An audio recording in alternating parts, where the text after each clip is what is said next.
This happened about 2 years ago on a Saturday morning around 6:30 a.m. I was driving to work, heading south on the interstate. The highway was pretty empty, just a few early drivers scattered across the lanes. I was cruising in the middle lane with my music low, not really in a rush, just zoned out on autopilot. At one point, I glanced in my side mirror and saw the black coupe coming up fast in the left lane. I did not think much of it at first, just assumed someone was late for something. But when the car passed me, I looked over like I usually do, and that's when I saw her. There was a woman in the back seat.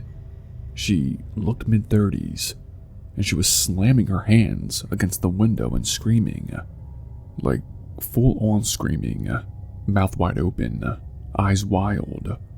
I don't know how else to describe it. Panic. She saw me and kept on pounding the glass like she was trying to break it.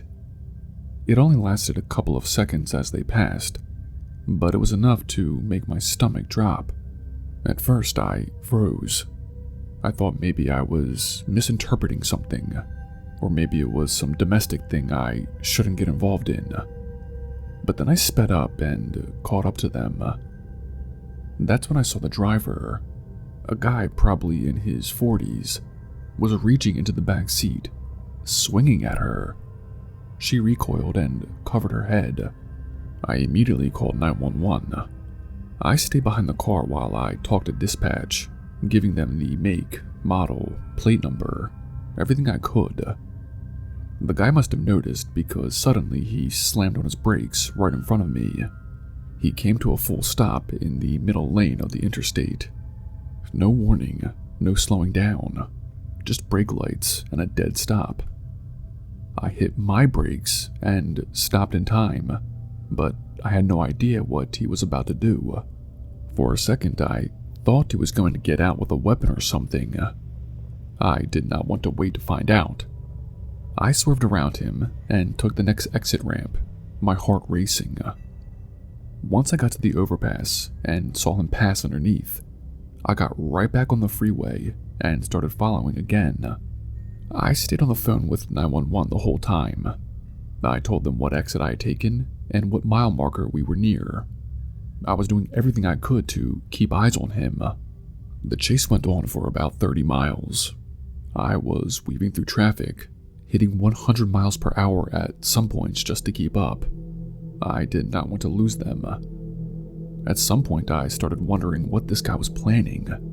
Where was he taking her? Why the heck was she in the back seat with no way out, screaming for help?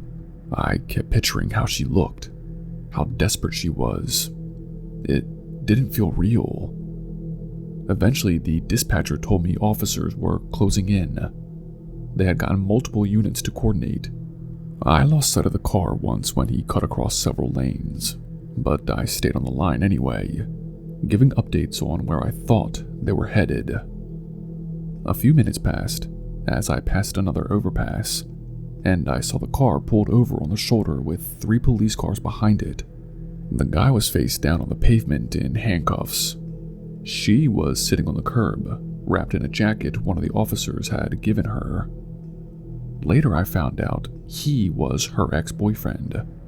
She had filed multiple restraining orders that he violated, and that morning, he had apparently grabbed her from a parking lot near her apartment. He had assaulted her and thrown her into the back seat. She didn't have her phone. He took it. She told police he said something vague about taking her somewhere to fix things, which honestly could mean anything. What sticks with me is how random it was. If I hadn't looked at that car when it passed me, I never would have seen her. Nobody else on the road seemed to notice either, and that guy would have kept driving, possibly for hours, maybe all the way across state lines. I did not give a statement or anything. Cops told me they got everything they needed from the call log and traffic cam footage. I never saw her again, but that image, her face behind that window, still hits me. pure fear. I've never seen anything like that before or since. People always say I wouldn't get involved or I'd mind my own business. But when you actually see someone begging for help like that, it changes something. You realize just how thin the line is between a regular morning commute and something much darker. I still think about what could have happened if nobody noticed.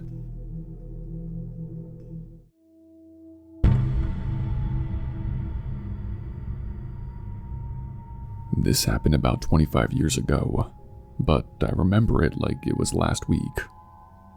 I was in high school, probably 17, when this happened. Two of my friends and I were out one night, doing what teenage kids in rural towns tend to do when there's nothing better to do. Driving around back roads, drinking cheap beer, and passing around a joint, trying not to think about school on Monday. We lived in a tiny town in the Midwest. Outside the town limits, it's all just flat land and cornfields. Roads go on forever, barely any streetlights, just the occasional old farmhouse way off in the distance. You could literally drive for miles without seeing another car. It was the kind of place where you either went nuts from the boredom, or you found trouble to get into. It was probably around 11:30 at night. We were driving my buddy Derek's old Grand Am, half full tank, windows cracked, music low. It was me in the passenger seat, Derek driving, and our friend Matt in the back. We were somewhere way out. No idea what road exactly, but I remember there wasn't much around us but cornfields on both sides, tall enough that you couldn't really see past them. Just endless rows in every direction. And we were coasting, just BSing, when Derek glances in the rear view and says, "Yo, what is that?" I turn around, and sure enough, there's a pair of headlights a ways behind us. At first we did not think much of it, but then the lights suddenly looked closer, like a lot closer, and fast. Within seconds, it was right on us. I mean, right on us. The inside of the car lit up like we were in the middle of a photography studio. I could see every detail of Matt's face in the rearview mirror, wide-eyed. Derek's knuckles were tight on the wheel. Everything was just bright and silent. It wasn't like a car just riding our ass with high beams on. The light was too strong, and it didn't cast shadows the way headlights usually do. It felt like it was coming from above, maybe, or just all around, and then gone. Like someone flipped a switch. It was pitch black again. No lights behind us, no car, no engine sounds, just the road in front of us and the hum of our tires on the pavement. Derek slowed way down, almost to a stop. We all sat there in total silence for maybe a minute, trying to process what the heck just happened to us. Matt leaned forward and kept looking out the back window. Nothing. No sign of headlights in any direction. No glow. No movement in the cornfields.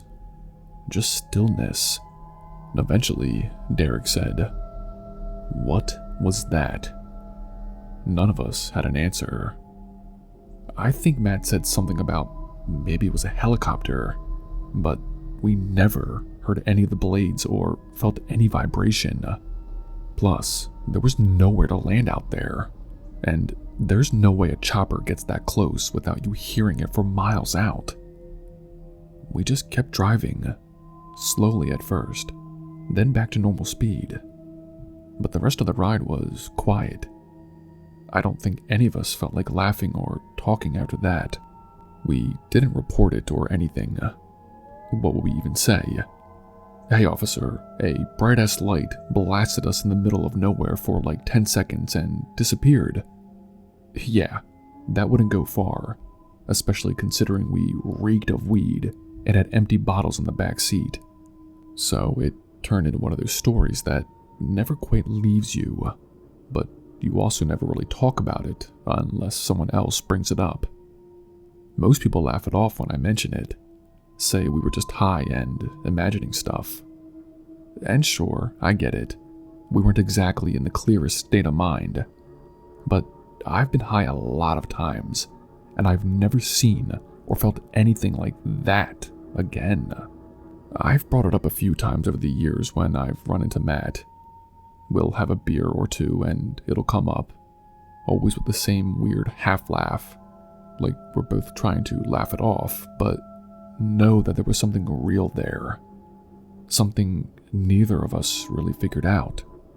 Derek moved away a while back, and I haven't seen him in years. But that night, those 10 seconds or so, are burned into my head. I can still see the inside of that car glowing like a stadium, and I can still feel how silent it got after. I don't know what it was. I'm not saying it was aliens or anything like that. I don't believe in that kind of stuff. But I know it wasn't just nothing. And I know we all saw it. Maybe there's some simple explanation for it. Maybe we'll never know. Either way, I do not drive those roads at night anymore. Not alone.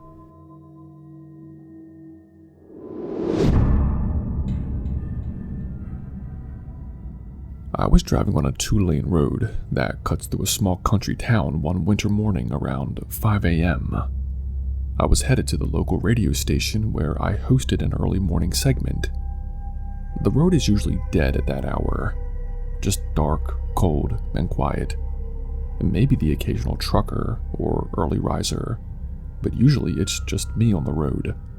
It was still pitch black outside, no streetlights in that stretch. Just the dull glow of my headlights on the faded asphalt and the occasional reflector post blinking back at me. I had the heater going, a thermos of coffee between my legs, and some classic rock playing on the stereo. I wasn't really tired, just sort of zoned out in that early morning way where your brain isn't fully there yet. I was doing about 60, maybe 65, when something caught my eye. Not ahead of me, but off to the side, my driver's side window. It was a face, pressed right up against the glass. I flinched hard, almost swerved into the other lane. My whole body tensed up. It was pale, eyes wide, and it vanished as quickly as it appeared. Just gone. My first thought, genuinely, was that I'd just seen a ghost. It didn't make any sense. There was no one around. I did not hear anything hit the car, did not see anything in the rearview except blackness. I slowed a bit, scanned the mirrors, but did not stop. There wasn't a turnaround nearby, and I honestly was just spooked. I kept going. I got to the station about 15 minutes later, trying to shake that image. I kept running it over in my mind though. Did I imagine it? Was it a reflection? Did someone really run that close to the car? Was I losing it? Weird as it sounds, it stuck with me all through the first hour of the show. I barely remember what I even said on air. At the next break, I pulled up the local news site on the studio computer. Part of me just needed some kind of explanation. I did not know what I was expecting, but I'll never forget what I saw. A man had been hit by a truck on that same stretch of road I'd just driven, only about 2 or 3 minutes after I passed through. The article said the man was dead on scene. It gave a rough location, and it lined up perfectly with where I thought I'd seen the face. There was no identity, no known motive, but police were investigating. I sat there staring at the screen for a long time. I just knew it had to be the same person. The more I thought about it, the more it made sense. I realized what I'd seen wasn't a ghost or anything supernatural. That man had been trying to throw himself in front of my car. He must have misjudged it, maybe slipped or hesitated.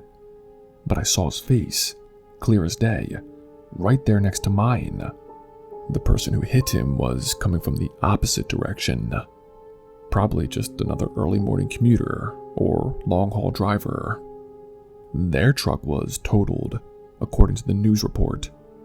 That detail made my stomach drop.